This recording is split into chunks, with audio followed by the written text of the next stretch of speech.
మీ business ఏదైనా మీ ఊర్లో promotion చేయాలంటే అది సుమన్ టీవీతోనే సాధ్యం. ఇప్పుడే సంప్రదించండి.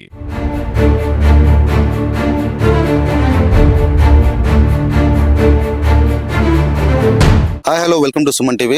ప్రస్తుతం మనం మహబూబాబాద్ జిల్లాలోని గార్ల మండలంలోని కృష్ణపురం గ్రామంలో ఉన్నాము. ఈ గ్రామంలో అంటే ఈ గార్ల మండలంలోనే ఈ అమ్మాయి వచ్చేసి గతంలో ఈ అమ్మాయికి పెళ్లి కాగా ఆ అబ్బాయి ఆ అమ్మాయిని తీసుకుపోవట్లేదని చెప్పేసి, నా భర్త నన్ను తీసుకుపోవట్లేదని చెప్పేసి స్టేషన్ ఎదుట రోడ్డు మీద బైఠాయించేసి చిన్నపాటి ధర్నా చేయడం జరిగింది. అసలు వాస్తవం ఏంటిది, అసలు ఎందుకు ధర్నా చేయాల్సి వచ్చింది, మరి పెళ్లి అయిన తర్వాత భర్తని తీసుకుపోవట్లేదు, అసలు ఎవరిది ప్రాబ్లం అనే విషయం గురించి తెలుసుకునే ప్రయత్నం చేద్దాం. మనతో పాటు అమ్మాయి ఉన్నారు, ఆ అమ్మాయి గురించి తెలుసుకుందాము. మీ పేరేం పేరమ్మా? ముఖ్య సంగీత. సంగీత, నీ వయసు ఎంత? 18. ఇప్పుడు 18. ఏం జరిగింది అసలు? ఎందుకు నిన్న రోడ్డు మీద ఉండి బైఠాయించేసి మీరు ఎందుకు రాస్తారు ఒకలాగా ఎందుకు చేయాల్సి వచ్చింది? మా ఇంటి పక్కన ఒక అబ్బాయి శ్రీకాంత్ పేరు, ఆయన నేను ఇద్దరం పెళ్లి చేసుకున్నాం. లవ్ చేసి పెళ్లి చేసుకుని 2 నెలలు ఉన్నాం. కాపురం సాగింది ఇద్దరిది. అయితే 7 నెలలు కలిసి ఉన్నాం. ఇప్పుడు మా ఇంటికాడ మా నాన్న చుట్టాలకి పిలిచిండు, ఇద్దరం వచ్చినాం. అయితే సంగీత నేను ఇక్కడికే వెళ్ళి వస్తా, నువ్వు ఇక్కడ ఉండు ఇంటికాడ అని చెప్పేసి వెళ్ళిపోయిండు. అప్పటి నుంచి ఫోన్ లేదు, ఏం లేదు. గాల పోలీస్ స్టేషన్ కి పెడుతున్నాను నా కేసు. 2 సంవత్సరాలు పెడుతున్నా. నాకు అసలు ఈ కేసు ఏం చేయట్లేదు, న్యాయం జరగట్లేదు గాళ్లలో. అంటే ఇప్పుడు నిన్నటి రోజు బైఠాయించడమే కాకుండా గతంలో కూడా నువ్వు స్టేషన్ లో కేసు పెట్టావు. పెట్టినా సార్. అప్పుడు ఏమని పెట్టావు? అప్పుడు నా భర్త నన్ను తీసుకుపోవట్లేదు, నన్ను ఎందుకు అట్లా మోసం చేసిండు, నా భర్తను పిలిపించండి అడగండి అని ఎన్నిసార్లు పెడితేనా. అయితే అసలు నువ్వు మైనర్ అమ్మాయి, నీ కేసు సర్లేదు అని పోలీసు వాళ్ళు చెప్తున్నారు. అంటే ఇప్పుడు నీ వయసు అనేది 18 సంవత్సరాలు, అంటే 2 సంవత్సరాల క్రితం మీరు మైనర్ గా ఉన్నప్పుడు నీకు పెళ్లి అయిపోయింది. మరి ఆ టైంలోనే మీ భర్త మీద కేసు పెట్టావా? పెట్టినా సార్. మరి పెడితే వాళ్ళు ఏమన్నారు? మైనర్ అమ్మాయిని నీ కేసు సర్లేదు అని చెప్తున్నారు. ఇక్కడ మీరు తెలుసుకోవచ్చు కదా. అయితే ఈ అమ్మాయి మైనర్ గా ఉన్నప్పుడే అతను ఎవరైతే అబ్బాయి ఉన్నాడో ఆ అబ్బాయి ఏమని పెళ్లి చేసుకొని బయటికి తీసుకువెళ్ళేసి కాపురం కూడా చేశాడు 8 నెలల తర్వాత. ఆ టైంలో కూడా కాపురం చేసే క్రమంలో చిన్న చిన్న గొడవలు కానీ ఈ అమ్మాయిని దగ్గర తీసుకోకపోవడం కారణంతో ఆ అబ్బాయి తన ఇంట్లో ఉండడం, ఈ అమ్మాయిని ఇంటికి పంపించడం జరిగింది. ఆ టైంలో ఈ అమ్మాయి నన్ను ఎందుకు తీసుకోపోవట్లేదు అని చెప్పేసి అడగగా అక్కడ పోయేసరికి అక్కడ ఉన్నటువంటి స్టేషన్ లో ఆయన మైనర్ గా ఉన్నప్పుడే కేసు పెట్టడం జరిగింది, అంటే పిటిషన్ ఇవ్వడం జరిగింది. ఆ పిటిషన్ చక్రంలో నువ్వు మైనర్ కదమ్మా అని చెప్పేసి పిటిషన్ తీసుకోలేదు. వాస్తవంగా చెప్పాలంటే మైనర్ గా ఇలాంటి జరిగినప్పుడు ఇలాంటి వాళ్ళ మీద పోక్సో యాక్ట్ అనేది అప్పుడే చేస్తే ఈ కేసు అనేది బలిష్టంగా ఉండేది. ప్రస్తుతం మరి నిన్నటి రోజు ఎందుకు ధర్నా చేసింది, మరి తర్వాత కాపురం చేసింది, కాపురం చేసిన తర్వాత వాళ్ళు డోర్ నక్కల్లో ఉన్నారు, మళ్ళీ ఎందుకు ఏమైంది గొడవలు, వీటి గురించి కూడా తెలుసుకుందాం. మరి మీరు ఒక 8 నెలలుగా మీరు కాపురం చేశారు, 2 సంవత్సరాలు కలిసి ఉన్నారు. ఇప్పుడు ఎందుకు మళ్ళీ ఏమైంది?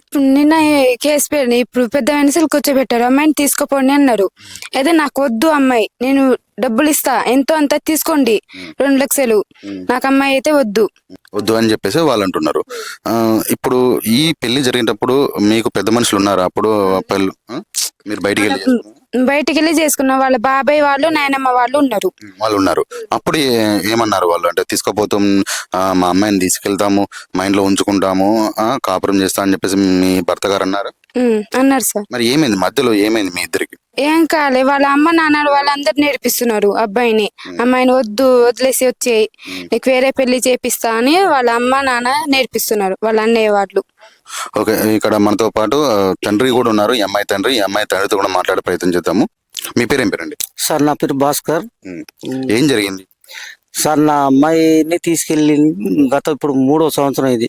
ఈ 3 సంవత్సరాల్లో అతను తీసుకెళ్ళి, అంటే నేను ఇంటికాడ ఉన్నాను, నేను లారీ డ్రైవర్గా చేస్తా ఉండగా నేను విజయవాడలోనే ఉన్నాను. ఈ అమ్మాయిని అతను తీసుకుని వెళ్ళిపోయాడు. వెళ్ళిపోయిన తర్వాత మీ అమ్మాయి పొలాలతో వెళ్ళిపోయింది ఏదని చెప్పి అన్నారు. సరే వెళ్ళింది, నేను చేసేది ఏం లేదు. వెళ్ళిందా అసలు, కానీ నేను ఇంటికాడే వాళ్ళని అసలు పలకరియటం కానీ ఫోన్లు చేయటం కానీ అలాంటి ఏం చేయకపోగా ఇక తర్వాత వీళ్ళ కాపురం 8 నెలలు సాగుతూ ఉండగా వాళ్ళ అమ్మ నాన్నలు వాళ్ళు కూడా వాళ్ళు కూడా డోర్నాకలు కలవటం, వాళ్ళని మాట్లాడటం వాళ్ళు జరుగుతూ ఉన్నది.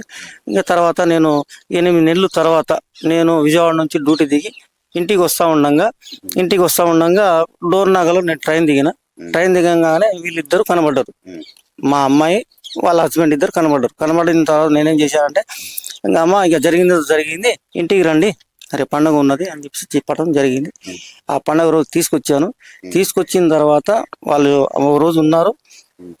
ఉన్న తెల్లారి బయటికి వెళ్ళి వస్తానని చెప్పి, ఇక్కడే కదా వాళ్ళ ఇల్లు కూడా ఇక్కడే కదా, బయటికి వెళ్ళి వస్తానని చెప్పి అంటాం. వెళ్ళటం మళ్ళీ నాకు కనబడటం జరగలేదు. అంటే అప్పుడు ఈమె మైనర్ గా ఉన్నప్పుడు అప్పుడు బయటికి వెళ్ళారు, పెళ్లి చేసుకున్నారు, తర్వాత 8 నెలలు కాపురం చేశారు. ఇప్పుడు ఏమైంది? ఎందుకు నిన్న మరి మీరు ఆ రోడ్డు మీద మీ ఇద్దరు తండ్రి కూతుళ్ళు కలిసి రోడ్డు మీద కూర్చొని బైఠాయించి అలా ధర్నా ఎందుకు చేశారు? అదే ఆ రోజు నుంచి అతను వెళ్ళిపోవడం జరిగిన కాడ నుంచి మేము ఎందుకు వెళ్ళిపోయిండు, ఎక్కడున్నాడు, మేము ఫోన్ చేస్తే అందుబాటులో లేదు, ఆ ఫోన్ అసలు స్విచ్ ఆఫ్ అని వస్తుంది ఏందని చెప్పి మేము చాలా సార్లు చేసినా దొరకకపోతే మేము పోలీస్ స్టేషన్ లో కేసు పెట్టడం జరిగింది. మరి ఇప్పుడు ఉన్నాడు, దొరికాడు అబ్బాయి? దొరికి ఇప్పుడు ప్రస్తుతం అయితే ఉన్నాడు, ఇప్పుడు ఉన్నాడు. అప్పుడు మేము 4-5 సార్లు కూడా మేము గార్ల పోలీస్ స్టేషన్ లో కేసు పెట్టడం జరిగింది. కేసు పెట్టడం జరిగిన కాడ నుంచి కూడా వాళ్ళు మా మీద, మేము ఇచ్చిన కేసు కూడా మాకు రిటర్న్ కూడా గతంలో ఇచ్చిన ఉన్న వెంకన్న ఎస్ఐ గారు కూడా మాకు తిరిగి ఇవ్వలేదు. ఇప్పుడు ఉన్న ఎస్ఐ గారు కూడా మాకు ఇవ్వలేదు. నిన్న ఏం చేసిందంటే, మేము ధర్నా చేసినాం కాబట్టి వాళ్ళ మీద ఎఫ్ఐఆర్ అయిపోద్ది, ఎఫ్ఐఆర్ కాపీ తీసుకెళ్ళండి అని చెప్పేసి మాత్రం మాకు మా తండ్రి వాళ్ళ స్టేషన్కి వెళ్ళేసి, అంటే వాళ్ళ పరిధిలో ఉన్నటువంటి స్టేషన్కి వెళ్ళేసి అక్కడ చెప్పుకోవడం జరిగింది. కానీ ఆ టైంలో అక్కడ ఉన్నటువంటి పోలీసు శాఖకు సంబంధించినటువంటి ఎస్ఐ కానీ అక్కడ ఉన్నటువంటి స్టేషన్ హౌస్ ఆఫీసర్ కానీ కేసును తీసుకోలేదు.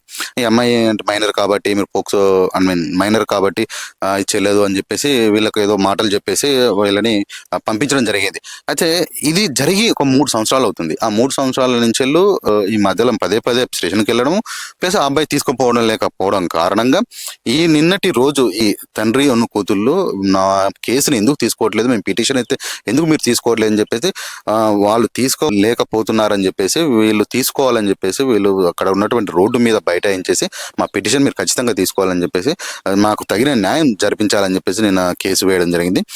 ప్రస్తుతం మనం ఇక్కడ చూసుకోవచ్చు, ఏదైతే నిన్నటి స్టేషన్కి వెళ్ళిన తర్వాత వీళ్ళు ధర్నా చేసిన తర్వాత ఈ పిటిషన్ తీసుకొని వీళ్ళకి ఎఫ్ఐఆర్ కాపీ ఇవ్వడం జరిగింది. ఇది ఎఫ్ఐఆర్ కాపీ.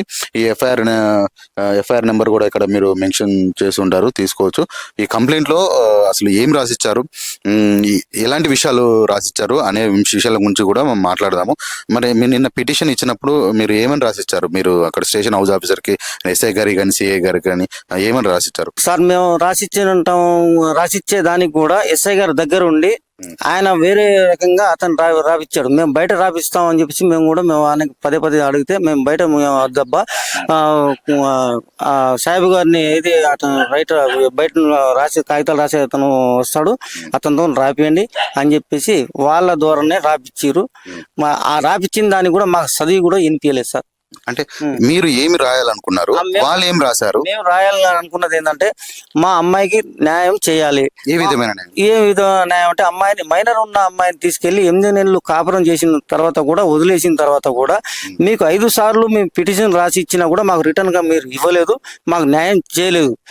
అది ఒక పాయింట్. రెండోది ఏంటంటే, ఆ అబ్బాయి ఇప్పుడు మొన్న మాకు ఊర్లో పెద్ద మనుషుల్లో కూర్చోబెట్టి వాళ్ళు అడిగితే అబ్బాయి నేను చేసుకోను, నాకు సంబంధం లేదు అని చెప్పేసి అతను అంటాడు. అన్నంగా మా పెద్ద మనిషి అనే మా గంగావతి లక్ష్మణ్ అని మా ఊరు పెద్ద మనిషి అతను అన్నాడు కదా, అట్లా ఆ రకంగా నువ్వు తీసుకెళ్లి అమ్మాయిని వదిలేస్తానంటే అది కుదరదు అని చెప్పేసి ఆయన చెప్పడం జరిగిన తర్వాత కూడా మమ్మల్ని మళ్ళీ ఏం చేశారంటే, అబ్బాయి మళ్ళీ పెళ్లి చేద్దాం, పెద్ద మనిషిగా నేను ఉంటాను, వెళ్ళండి మీరు మరి కూడా మన వెంకటేశ్వర గుడికి వెళ్ళండి, వెళ్ళిన తర్వాత మన పెద్ద మనిషి సమక్షంలో మళ్ళీ పెళ్లి చేసేద్దాం, ఎస్ఐ గారు వాళ్ళని కూడా పిలిపిస్తాను, పెళ్లి చేసేద్దాం అన్నారు. మంచి విషయం కదా పెళ్లి చేయడం. అయితే సరే ఓకే సార్ అని చెప్పేసి నేను కూడా అదే మాట ఒప్పుకొని వెళ్ళడం జరిగిన తర్వాత మళ్ళీ మాకు ఏం చెప్పారంటే, పెద్ద మనిషి గారు లేరు, తర్వాత మీరు ఒక కాగితం మాకు రాసి ఇవ్వాలి.